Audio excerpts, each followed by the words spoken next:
Sog'liqni saqlash vazirligida davlat fuqarolik xizmatchilari tomonidan korrupsiyaga qarshi kurashish sohasidagi qonunchilik hujjatlari talablariga rioya etish masalalari mavzusida huquqiy ma'rifiy o'quv amaliy seminari bo'lib o'tdi. Tadbir vazirlik tomonidan Oliy Majlis Qonunchilik palatasi va korrupsiyaga qarshi kurashish agentligi bilan hamkorlikda tashkil qilindi. Unda vazirlik markaziy apparati hamda hududiy boshqarmalar mas'ul xodimlari ishtirok etdi. Seminarda davlat xizmatchilarining korrupsiyaga qarshi kurashish sohasidagi qonunchilik hujjatlari talablariga rioya etish masalalari atroflicha muhokama qilindi. Jumladan korrupsiyaga qarshi kurash sohasidagi amaldagi qonunchilik talablari, davlat fuqarolik xizmatchilarining odob-axloq qoidalari, manfaatlar to'qnashuvini boshqarish mexanizmlari, korrupsiyaviy xavflarning oldini olish hamda bu boradagi amaliyotda uchrayotgan dolzarb masalalar yuzasidan tushuntirishlar berilib, ochiq muloqot tashkil etildi.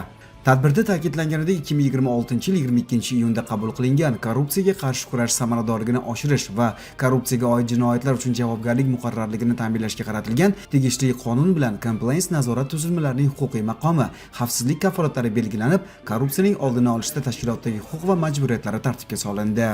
Seminarda hujjat bilan Jinoyat kodeksida 18 turdagi jinoyatlar korrupsiyaga oid jinoyatlar sifatida belgilanganligi aytildi.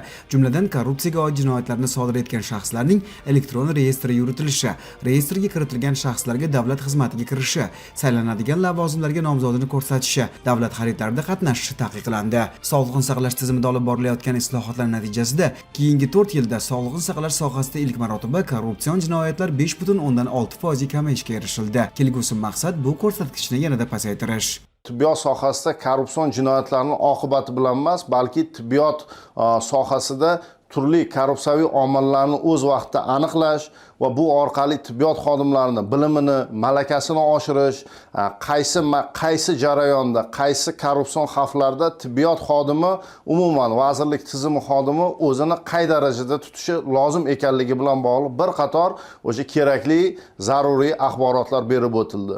Bu kabi amaliy o'quv seminar tadbirlari boshqa amalga oshirilayotgan chora-tadbirlar qatorida davomiy amalga oshirilib kelinadi. Ta'kidlanganidek, endilikda vazirlikning compliance va korrupsiyaga qarshi ichki nazorat boshqarmasi tizimidagi har bir xodim bo'yicha xulosa berish hamda ishga qabul qilish jarayonlarida qonunchilik cheklovi bo'yicha o'rganish amaliyotini o'tkazishi mumkin. Muhimi, bu kabi o'quv seminari va ochiq muloqotlar davomiy bo'lib, xodimlarning xabardorligini doimiy tarzda oshirib borishiga kelishib olindi.